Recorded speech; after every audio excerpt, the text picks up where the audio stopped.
literature there. If anyone wants to be a poll watcher, I have a thing that you can sign up for. Sign up on for. Okay, we want to pass this around. Versus Madison, 1803. Yeah. Okay, we'll put this on the table in the back on your way out. Okay, so let's now silence our phones. And the panel is going to be Suzanne and Anna. And I'm going to bow out since I've done so much talking now. And, I do want to explain why the opponent, Drew Springer, is not here. And I think I gave you the paper. You're going to show up at the... Yeah, it's the latest flyer that I sent out. I want to read it verbatim, so I had to work with this campaign to get it together. No, it's in that stuff that I gave you. Yes, okay. I had just said that there was a change of plans, but they didn't like that. So due to Governor Abbott's order to reduce capacity in restaurants to 50%, we decided to reschedule the candidate forum for another day. We notified the candidates of cancellation, and Representative Springer's campaign scheduled another event, just like that, in half an hour, with a veterans organization. In the meantime, we found a different venue for the forum, which is here at the Cowboy Church, and we're so pleased and happy to be able to use this venue. And therefore, Representative Springer will not be able to attend tonight's event because he's a veterans organization. Okay, so with that, we would like Shelley to come forward, and let's welcome Shelley.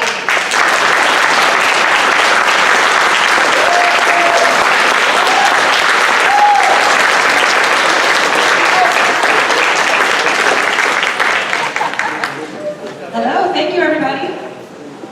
So what are we doing? Are you guys asking me questions or am I talking or what's happening? All right.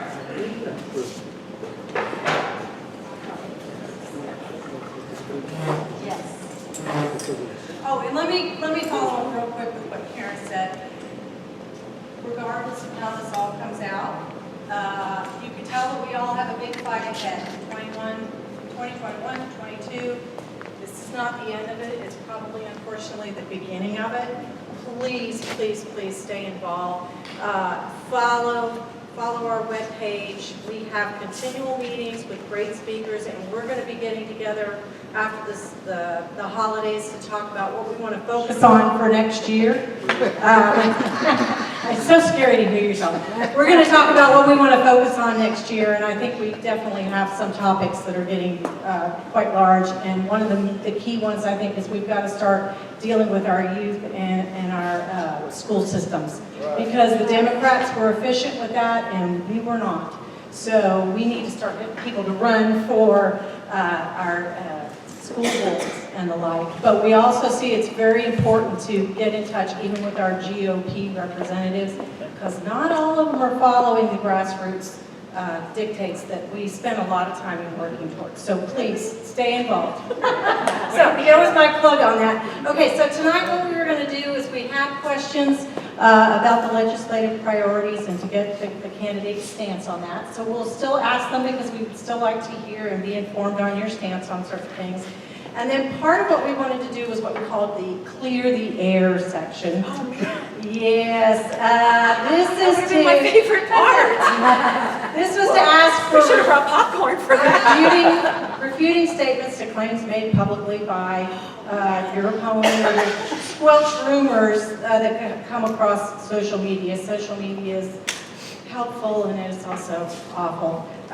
So we would like to stop the rumors. We wanted to ask questions to sort of clarify the innuendos and allow people to make informed decisions. So this isn't about rumor spreading, or amplifying. This is about actually getting to some facts so people make good choices.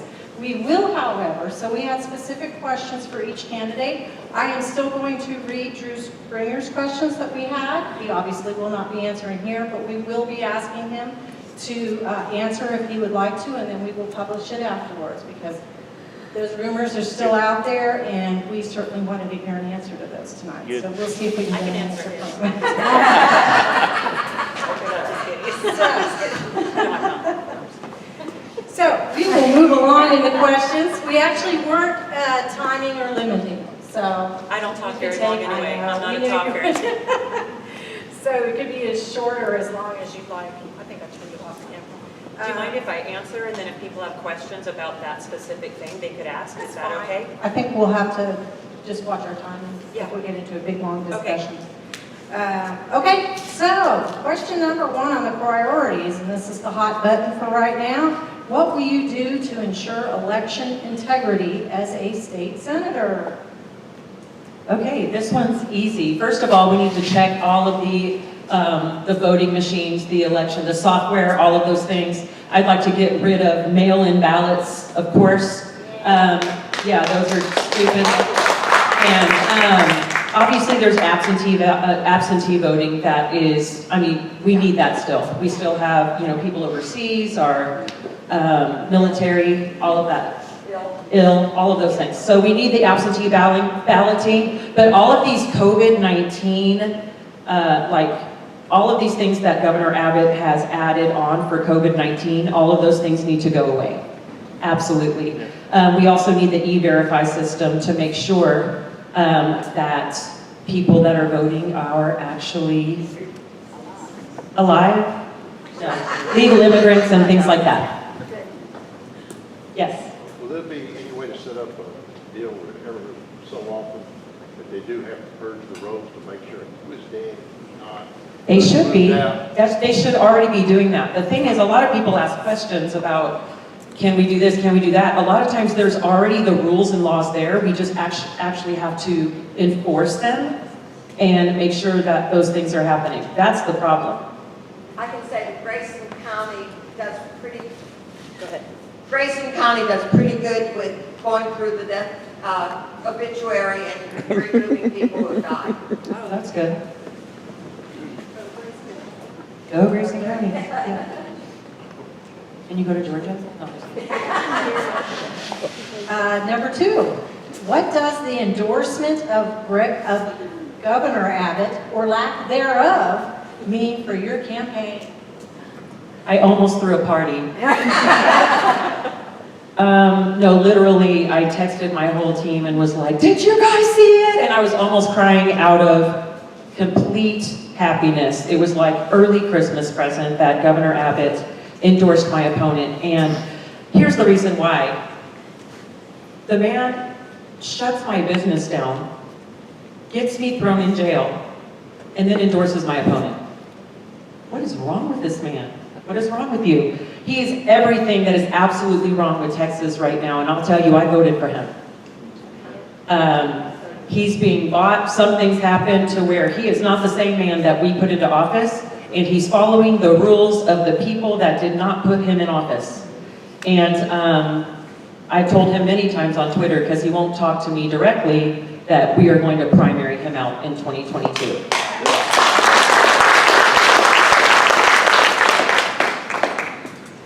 What would you be working on to lessen the governmental burden on we the people as cited within the Texas Republican Party ranks? So I'm all for limiting government. So if they want to add government to something, my answer is no. If they want to take it away, my answer is yes. I feel like government should be more handled locally. And especially being a former teacher of 13 years, I don't think Austin has the right to tell SD 30 in these small counties and districts what to do in their schools. I feel like parents should have complete control, and the city council, the school board, complete control of what the teachers are teaching. There should be no liberal stuff put into the curriculum that is not math, science, reading, and all of the things that our children need to focus on. So to me, as far as we the people, I think just basically putting everything back in the hands of the people. Right now it's backwards because our government forgets that they work for us. And they walk around with their nose in the air like they're better than us, when really, we should be your servant. We should be looking at you saying, what can I do? What can I do for you? And it hasn't happened that way in a long time. So I want regular people like us to be elected into office so it's not so swampy and real people are making decisions because they're the people that are on the ground.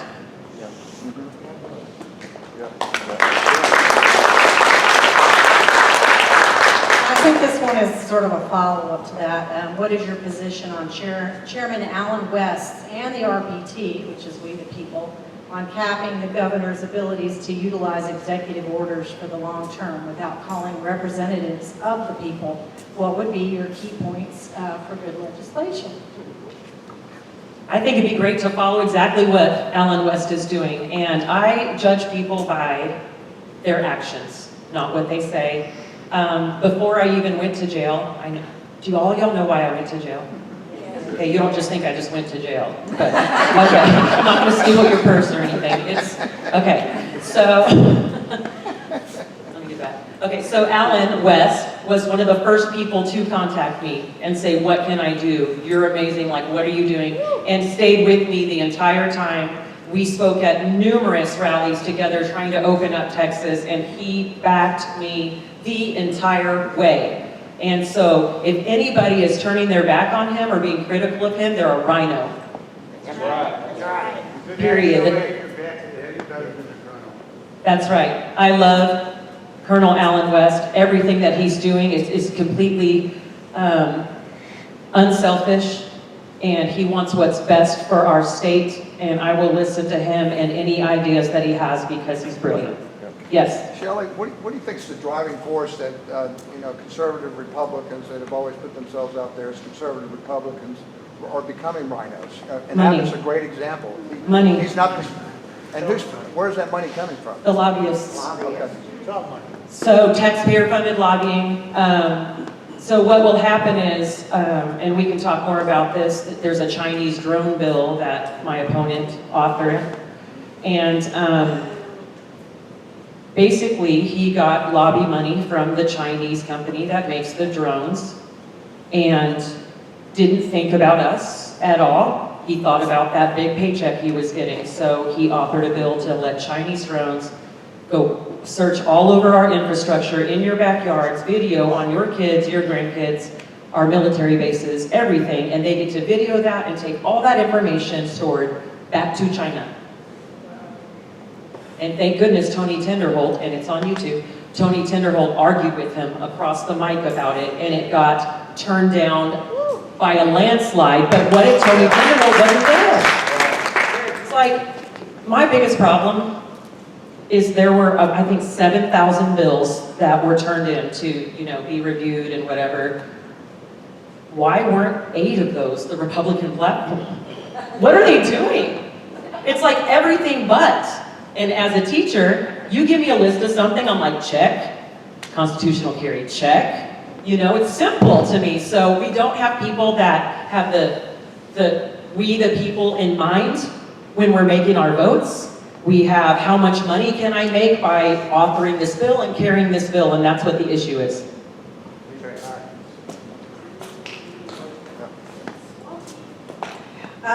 Do you see the current state of government overreach into our personal lives as a stepping stone to socialism? Absolutely. I think this whole thing is about power. They want to tear down our statues because it's about power. They want to tear down and burn my salon down because it's about power, and they want us to be scared because we follow the rules and we're quiet and we don't want to cause any problems. They're taking advantage of that. The left is louder than us, and they seem stronger than us, and they want us to be scared. And so that's why they hate me, because I'm the opposite of that. I'm not scared. I don't care if I'm friends with anybody. I want to do what's right for you. You put me in office, that's what I want to do, is vote in exactly what you want. To me, it's simple. I don't know what's so hard about it. But yes, it's definitely socialism. BLM organization is a Marxist terrorist group. They need to be handled. And one of the few things that we need to do is tougher criminal penalties for hurting our police officers. We need tougher criminal penalties for damaging people's property for no reason, or injuring anybody, including our police officers, for any reason. And secondly, if they're getting government assistance from us, that goes too.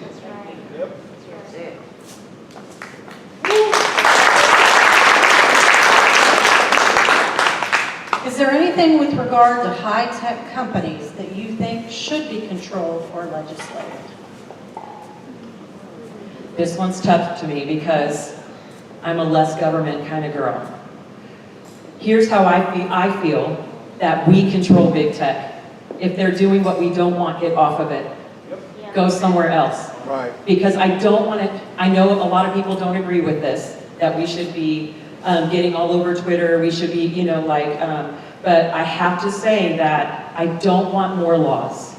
I want us to control this. I want there to be a free market, and if people are doing things we don't like, we go somewhere else. And I have the same feeling about colleges. I think large companies should hire people without a 4-year degree if they have the skills.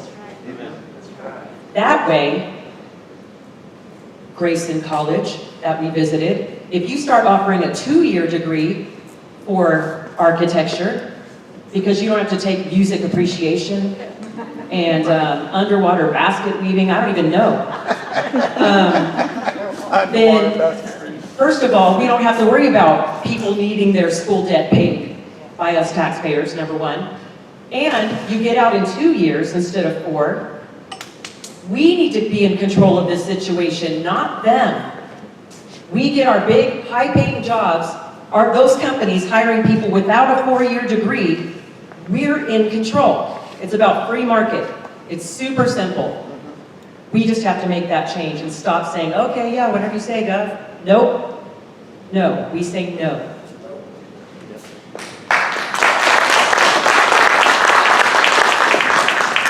Here's the big elephant. What is your stance on a solution to our property tax situation and its continued rise? So, property taxes. So I think property taxes are unconstitutional and they need to go away. And I don't want an income tax ever. I will never vote for raising a tax ever to make you pay more money. Here's my idea though. So the government spends so much money on the dumbest things. I think it's $80 million a year for us to house illegal immigrants. Come on over, we're having a party. We'll pay for all of your housing, your hospital, your insurance, your school. But because our veterans can't pay their property taxes, we're gonna kick them out on the street. What? No, that's backwards. So what we need to do, it maybe be like a 10-year plan because it's not gonna happen instantly, right? We cap property taxes. We make appraisal board people elected positions. Yes. Hold those people accountable. Oh, you're not going to come to my house to see what it's appraised at? Bye. We control that. Remember, we're in control. So in about 10 years, if we start taking away some of the illegal immigrant money, we take away taxpayer-funded lobbying, we take away the STAR test. Oh my God, that thing is so dumb. Yes. I was a teacher, it's horrible, it's insulting. And that really ties the hands of our teachers. Public school is a whole big issue. I hope you have a question because, the STAR test, we have corporate welfare where Governor Abbott gives all our money to some California company to get them to come over here and bring all those liberals and then tell them for 10 years they don't have to pay taxes. If they don't pay taxes, who's paying taxes? Oh yeah, that's you. That's you. Do we want all those libs over here? No. Nope. Does that help Grayson County at all? No. Nope.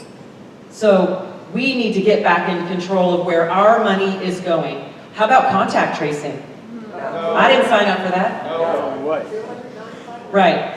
How about this COVID vaccine that they're going to try to make mandatory? That's a joke. No. I'm not taking that. Anyway, we get rid of all of those things. That will at least take away the school portion of the taxes. That is most of what your property taxes are. And then if there's about 30% left, we make it a consumption tax. Consumption, meaning it's like a luxury tax, only on things that are non-necessities. We're not talking about milk, bread, diapers. We're talking about Hostess cupcakes. We're talking about soda. People that have the money won't see the difference. It'll make something like a quarter more or $1 more when you buy it. But only the people that have the money will buy those non-necessity things. It will also make illegal immigrants pay their fair share of taxes.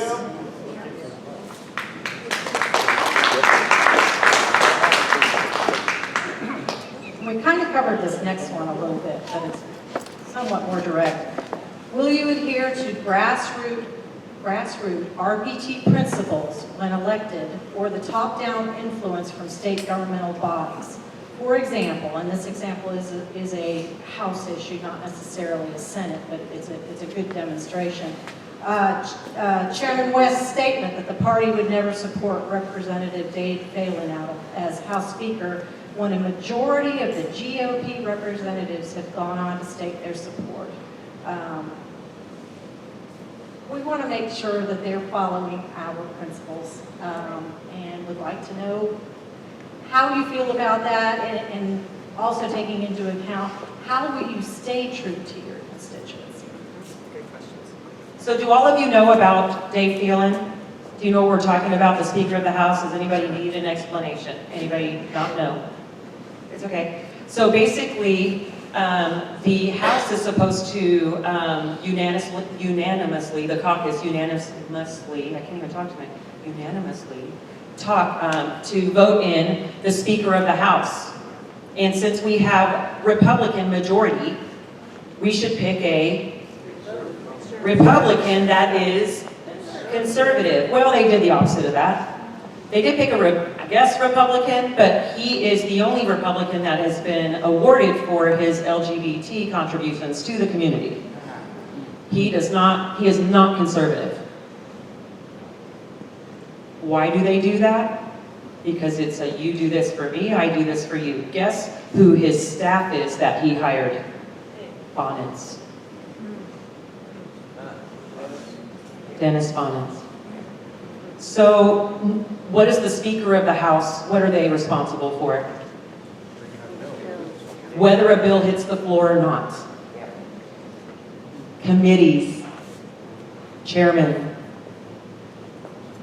He's going to make Democrats head of committees.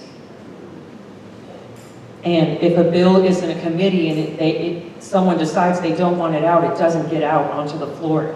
And that's what disrupts the Republican platform. So our lovely House representatives, the Republicans got together with some Democrats, my opponent being right up there. One of the first ones got together with Democrats and said, let's get everybody to make Dave Phelan the House Speaker. They had a closed-door meeting. Alan West called them out before the meeting and said, do not do that. They did it anyway. They didn't allow representatives in that were not on their side. So it was like a boys club game where it's like, you can come in, you can't. They took a vote secretly and all pledged to make this man the Speaker of the House, which it's trading our souls for whatever they want, is basically what that is. And my opponent was right in on it. So the very first move he makes, after he looks you in the eye and says, I will do everything I can for you, he already failed you. How do we get rid of it? How do we get rid of the Speaker? You can't. Legally. He has to lose his election or whatever, so, yeah, yes. Also, Keyword. Hold on one second, I better please. preface that. It could be now, misconstrued. districting will happen going forward. That's what is so important. Yes, so what he's mentioning is every 10 years we redistrict. And it's extremely important, the strategy of redistricting, to make sure that Texas stays red. And now we have basically, I mean, he's not a Democrat, but he's in charge. And they also put Murphy, they elected Murphy, who's almost a Democrat, as the chair of the caucus, I think. So they're on a roll already. Don't let them fool you. Talk pretty loud. Okay. My question is concerning the superintendents of school. they can make it, they're making some humongous checks. Some of them like $300,000 or more. And of course, they're not doing the things we want them to do. What can we do about that? Oh, absolutely. That's good. So the question is about superintendents making these big checks. Okay, so I mentioned before, I'm a school teacher of 13 years. I've taught in 1As up to 5As. I also coached softball. So I never got money to when we started our school year, I never got money to buy posters or decorate my room. As a matter of fact, I gave a lot of my money to students who couldn't afford their own school supplies. While we have superintendents that are making 300 grand a year, some of them have never been in a classroom. They're businessmen. That's the problem. Our superintendents need to be ex-teachers, number one, or former teachers. I don't want to say ex because that sounds bad, but former teachers so they actually know what's going on. I think that if we get the government, the local government in charge of our school districts, instead of everything coming from Austin, I want to get rid of TEA, I'll just be honest with you. Absolutely. 100%. Sorry, I don't have a filter, so it just came out. TEA needs to go. And I think teachers' unions need to go. Sorry, and I'm an ex-teacher. Sorry. I think teachers are essential and they need to be in the school, in the classroom. But as far as that is concerned, if I don't want to create more laws, but what happens is you run for school board, the school board decides that man or woman's salary, and that's how you make it happen for your town. Because your school board decides what your superintendent makes. You run for school board. You can go to the school meetings without saying anything, just watch and see what's going on. It's pretty eye-opening. Okay, we're going to move to the clear the air. Yes. Yeah. Woo. And that was a great question too, because that's my reminder again that we're going to focus some next year on, we had a great panel one time where we had superintendents and we had an activist come talk to us so that we understood how all of that worked. It was eye-opening to me because basically they all looked at each other and said, we can't fix it. Oh, it's fixable. They don't like the answer. Yeah. It's fixable. But honestly, at the end of the day, it comes down to you and I getting on the school board and start to say, no, it's ours. Okay, so clear the air. Once again, we're clearing the air and we're looking for responses to have a direct communication out to voters because we want you to be informed. Okay, here we go. Do it. I'm not scared. Shelley, your opponent has sent out flyers saying that you've taken money from a dark money group that makes vicious personal attacks against Governor Greg Abbott and other conservatives. Please clarify your campaign contribution sourcing.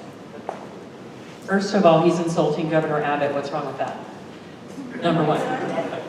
Number two, my $1 million loan, what people are referring to. First of all, every single dollar that I've received is from an individual. Not a PAC, not a lobby, not a group. I have endorsements, but they're not financial endorsements. So if you don't know who Tim Dunn is, he's an extremely amazing man, very Christian. My husband and I got vetted for 5 hours at his house. He did not ask me one policy question. It was the depths of my soul. Where were you born? Where did you move to next? What do you think of your parents? What does your dad do? He wanted to know who I was as a person, my character, my morals. And he wants people to go into Austin and do what they say they're going to do. And the only reason I received that money is because what I did with my salon. Because he had about given up in Austin. Because he actually funds and helps other people in Austin as well. Some of the people that he helps are the 4 people that did not go in that closed door session in Austin and vote on the speaker. Does that give you a clue of what's going on. He's on the good side. And the reason he's called Dark Money is because he doesn't want the fame. He doesn't want recognition. He doesn't want his name out there. He just wants Texas to be red and conservative. The man built a school so all of his grandkids could have private schooling, and all of these kids in the neighborhood, if they couldn't afford to go to the public school and they were struggling, they'd go there free. He has a 40-person table at his house so his family and his grandkids can all be together all the time. That's what this man is. He's amazing. And the reason why they call it dark money and call him names is because they're rhinos. He also runs things called Texas Scorecard or Empower Texans. And a lot of people think that's bad because it's gotten a bad name, but what they do is they rate politicians on their conservatism, and the politicians don't like their score. My opponent, I think, has a 49% conservatism. And so we have more rhinos than we do real conservatives, so it makes him look bad. He also came and spoke at the Parker County Conservatives meeting. If you want to look at the Parker County Conservatives Facebook page, he spoke about who he is and why he donated the money to me. And he explains it better than anybody. He's a great, great man. Please don't let anyone say anything bad about him. He's the best thing for Texas that could ever happen.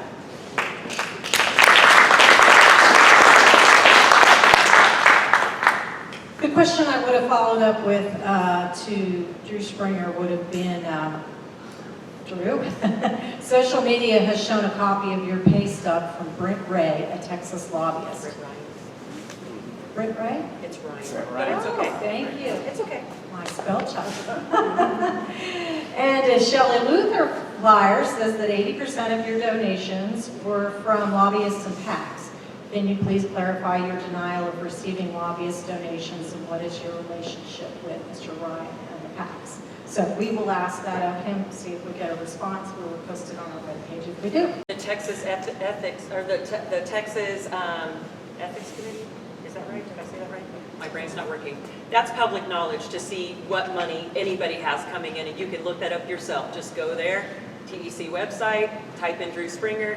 90% of the money that he's received is lobbyist PAC money, and some of it's from dirty, dirty people. Okay, next section. True. First, Shelley, your opponent stated that you didn't vote for President Trump in 2016 or 2020. Can you clarify? I'm glad he was in the voting booth with me. I've been a Republican my entire life. My dad fought in a war, the Vietnam War. He's a 26-year Marine Master Gunnery Sergeant. Do you think I'm a liberal? I would have already been dead. I'll tell you that right now. I've always been raised conservative. I've always been a good example of what a conservative is. My children still say yes ma'am, no ma'am. My dad beat the lying out of me. So, he hates when I say that, but it's kind of true. But anyway, I don't feel like I have to defend that because I'm the only person in this race that is still standing up for our president. My opponent has been very silent in all of this. And we're wondering why all the legislators are not speaking up and saying, this is my president, because I have no problem holding a 1,500-person rally, paying thousands of dollars to make sure that everybody knows that I'm fighting for our president.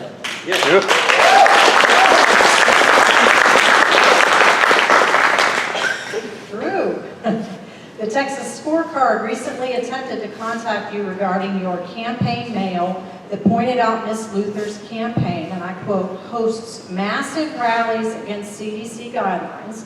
The reporter asked about whether you opposed President Trump's massive rallies that occurred at the same time. Can you respond to the reporter's question? So that will be asked of I do happen to have a copy of that flyer, if anyone would like to see it afterwards. It's awesome.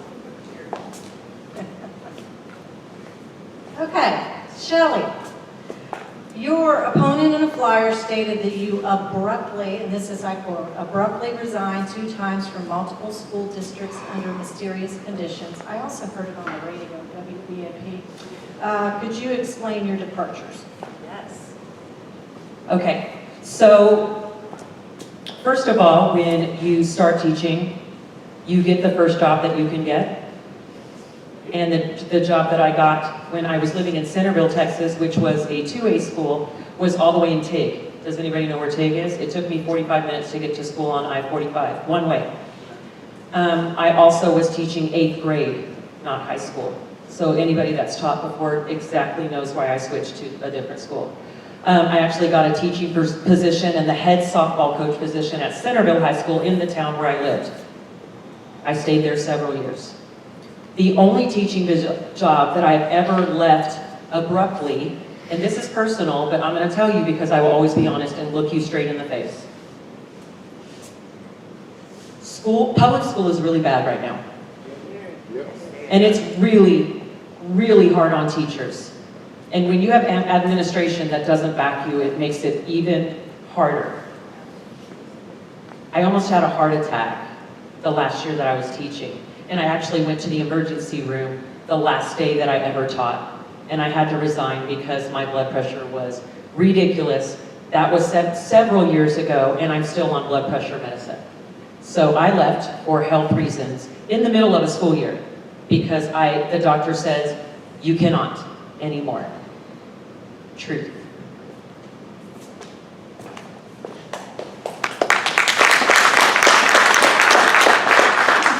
The question for Drew would have been, you authored a bill regarding... One second. I'd like to say something. I'd like to tell you, that is honest to God truth, what she said. I have a sister, special education, 35 years.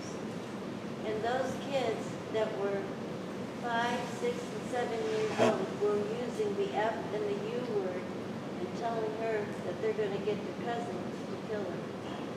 So what she's saying is true. The schools are very bad.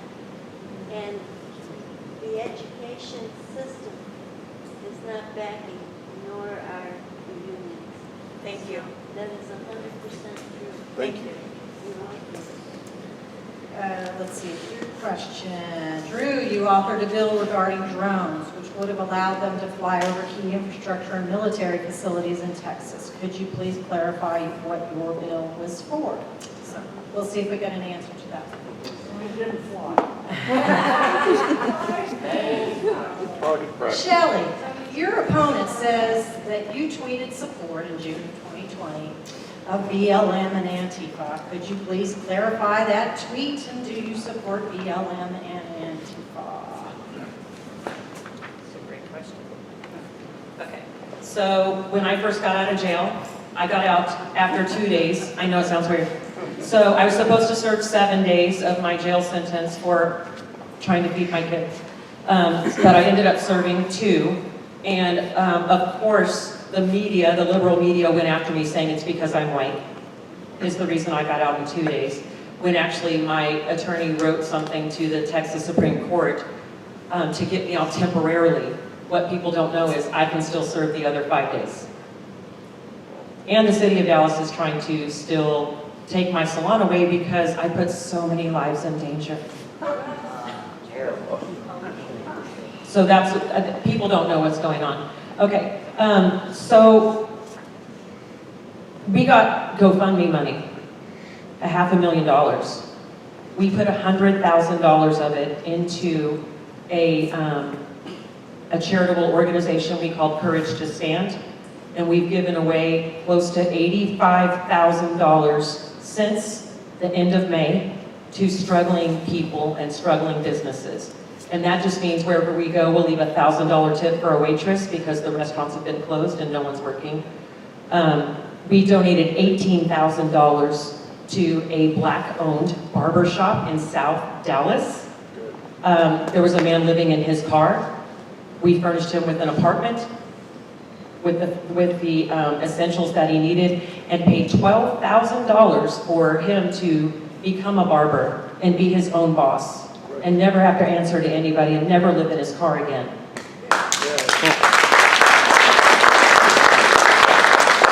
when I posted the initial tweet that everybody has seen where it says BLM and the Open Texas movement should work together, that was before there was any rioting or looting. In Dallas, there were a lot of people protesting very peacefully. BLM started as something that was not Marxist and terrorist and violent. It started that way. That's when I made that tweet. And what's funny is when he sends the mailer out, he doesn't keep the date on there when I posted it.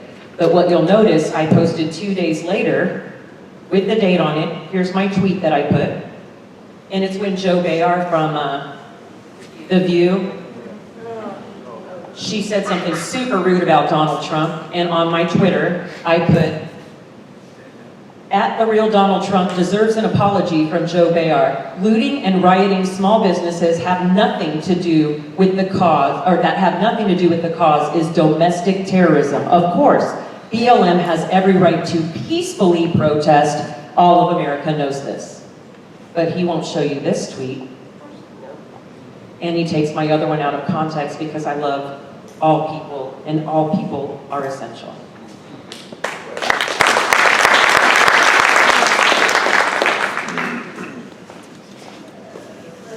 Drew, it's been repeated in flyers and on social media that you have not supported constitutional carry and have actually voted against legislation for this over the past 8 years. How did you vote on constitutional carry over the past 8 years? So hopefully we get an answer for that one too. It never made it to the floor, actually. He kept opposing it, and they couldn't get enough support to even get it to the floor for 7 years. Yeah. Okay. Just to, so you can't get out of that question, Shelley.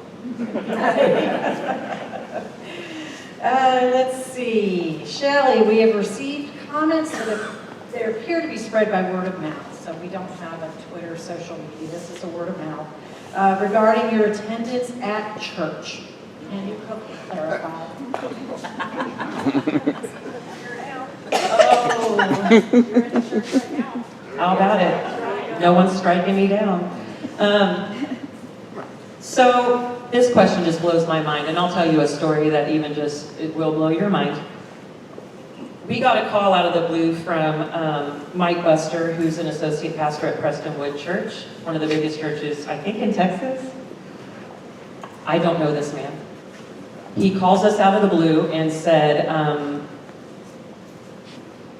Drew Springer was contacting us, along with a couple other gentlemen we'll leave out, and wanting an endorsement.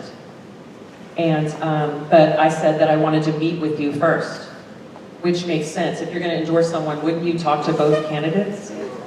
Makes sense to me. You did. Yes, ma'am. So we end up going to the meeting, and it was supposed to be Drew Springer and I meeting in the same meeting because he wanted him to own up to what he said about me. Well, Mr. Springer didn't show up. And what we were told was that I was, they said that I was atheist, did not believe in God. I don't know how someone could know that. I don't even know the man. And I ended up getting the endorsement. So I didn't even seek that endorsement, but it's a great endorsement. Thank you, Mike Buster.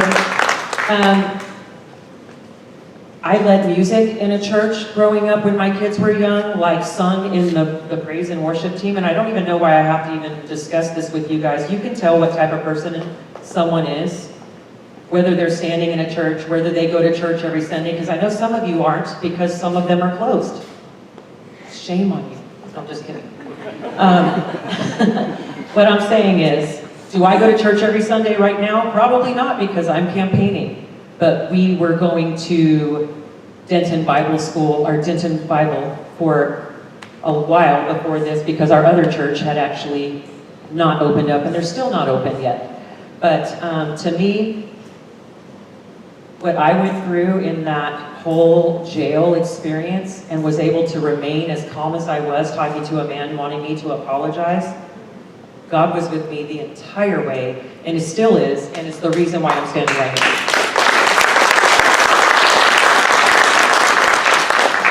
Speaking of endorsements, I did want to let people know that Andy Hopper, right, came out with an endorsement. I think it's an endorsement I don't know if it was officially called an endorsement today for Shelley, and it was based on him meeting both candidates. So, and he had some really great things to say, and what caused his decision. So it's really good to read. It's very informative, so take a look at that too. Let's see. Oh, Drew, your opponent published in a flyer that you said you believed politicians could stay in office for more than 20 years. Do you believe it's reasonable for someone to serve that long? And what is your stand on term limits? Let's see. That is through most of our clear the air. We were going to finish up with saying, after the discussion for both candidates, now that we've directly asked clarifying questions to get the facts out in the open, will you both be changing your advertising campaigns? There's one other Would you like thing. to respond? There is one I'm other not changing mine thing. because it's true. No, here's the thing, and a lot of people haven't noticed this, but if you look at the attacks, which I know kind of makes things blurry for people, but I told my campaign from the very beginning, I am not a politician. I am not going to act like a politician, and I will not attack anyone personally, especially below the belt. And if you look at my attacks, they're all about decisions that he's made, bills that he's offered, and lying, which that is a character flaw. He has said that I slept with my own dad. He called CPS and said I was molesting his child. They had a personal investigator contact all of my former students to see if I've had an inappropriate relationship. He's had my ex-husband and his current girlfriend at forums to try to intimidate me. That's not even close to what they've done. And so I don't have a political record, obviously. I haven't been in politics. And I'm genuinely kind of like a nice person and haven't been in too much trouble. So he's hitting me with lies and personal attacks, and that's just what it is. He doesn't have anything else. So those things are horrible and disgusting, and why I want to go to Austin to get real people back in office so we don't have to have these smear campaigns. We can just run on policy and character and morals. That's what I want in Austin, and that's what my goal is. Thank you very much. Those were all of our questions and clarifications. Yes, sir. There was one other deal that was on a poster today that we got in the mail from Drew Springer that said that she didn't pay her property tax on time. Oh, I did Go hear ahead that one and let her today. address that. Did you pay your property taxes? Okay. How did you manage it? So, I don't know. Well, that's hilarious because we got $500,000, so I'm obviously not trying to avoid my property taxes, but we pay ours in escrow. We don't write a check at the end because that scares me. When we originally bought our house, they switched it over to another company and it got kind of lost in transit. It got paid late, but it got paid. Yes. This question is kind of related to the other one. I was told that for public schools, this is about schools this time, that teachers do not have to be certified either in public schools, nor in private schools, or charter schools. What do you think about that? Now, I know there are some private schools that are good, some public schools that are good. But overall, I don't think they have to be certified teachers to even teach the class. See, I have some clients that are educators. So that's where I learned it from. Yes, you are correct. And what the problem is with that and what creates that, there's no demand to be a teacher. So they take whomever will take the job, especially in small towns, because they don't pay very much, because it's, smaller communities. So what they do is called an emergency certification, where the state will give them 3 years to complete their teaching classes over a period of time. And they have someone from the university come in, sort of, and check in on them, but not really. And you kind of have a mentor teacher, but they have to offer that because we don't pay our teachers enough. And Is that okay? no. Okay. Oh, no, it's not okay, but what else are they gonna do, not have a teacher? So what we need to do is pay teachers what they're worth. If a teacher's acting a fool, they go because we're paying them so much that there's teachers waiting in line to get that job. That's where, and not give someone $300,000 for sitting down telling other people what to do. The money's in the wrong hands, but the way to fix that, pay the teachers what they're worth. You won't have to drag them in with kicking and screaming. Can I ask what school district you're out of? It's at a 4 school district. That's where my kids, when I say kids, but folks went, and I And almost I went. didn't hear, what's it? Fort Worth. Fort Worth.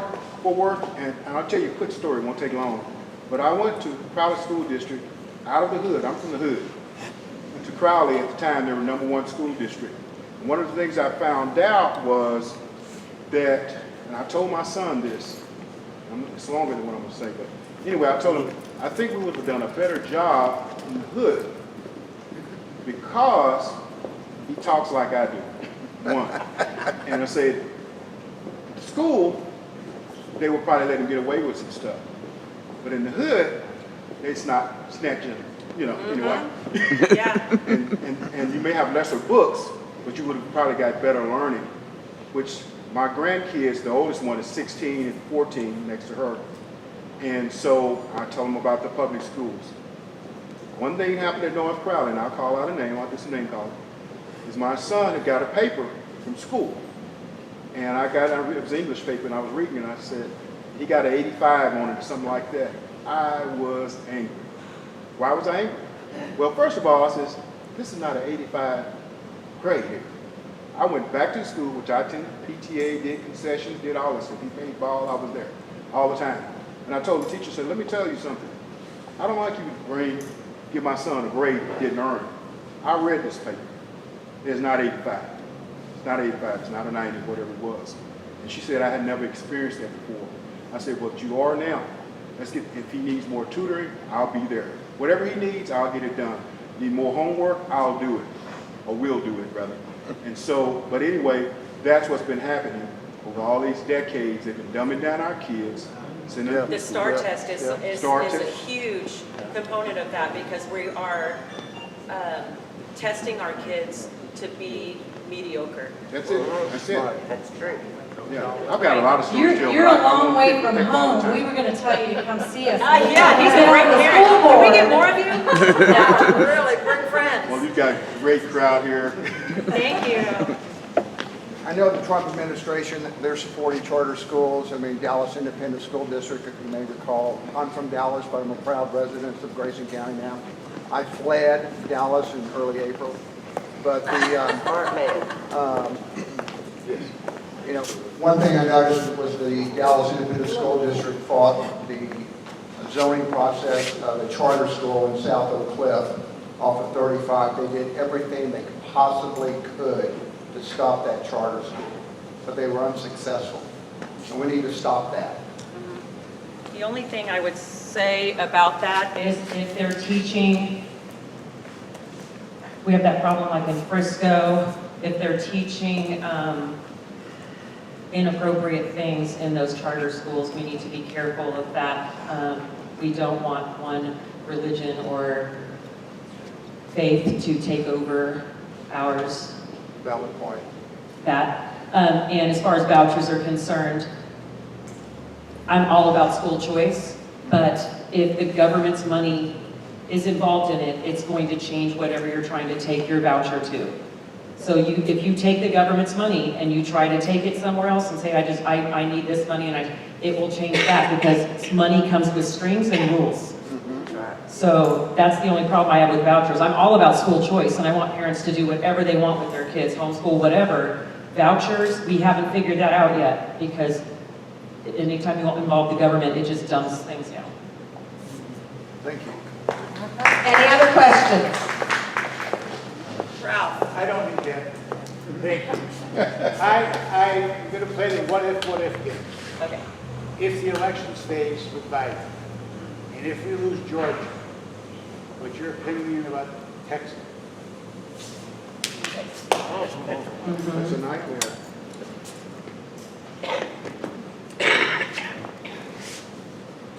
I think that if the legislators and Governor Abbott had a backbone, Texas could remain part of the union and everybody else. But that one's tough for me because I am not going to let Biden take my guns.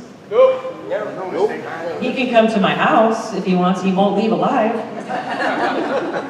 And I am not going to let this Marxist socialism game enter our state if I can do, you know, I've already gone to jail once, let's do it again, you know, so I will do everything I possibly can to keep Biden and Kamala and all of their whatever out of Texas. And when I mean everything I can, it includes everything. Okay, do we have any other questions for Shelley Luther? Thank you all very much. I God bless appreciate you. We appreciate it. Okay, just real quick, remember Trump Train next Sunday, 1:30 at the Grayson County College South Campus parking lot. Then the only way that we can continue to put on events and things, because some of them do cost money, we have raffles. And right now we're raffling off this doggy 10. We've got patriotic leashes. We have a Trump bandana. We have a Trump, it's got the orange man on it. There's a collar in here, there's a dog tag, there's greenies, you name it. We'll make your dog patriotic. It's our way to raise money. We can't get these speakers sometimes unless we give them a little something, so we have to collect something in return. So anyhow, we're going to raffle it off tonight, and it's 2 for $5, 2 tickets, $3 each, or 2 for $5. So if you would like to participate,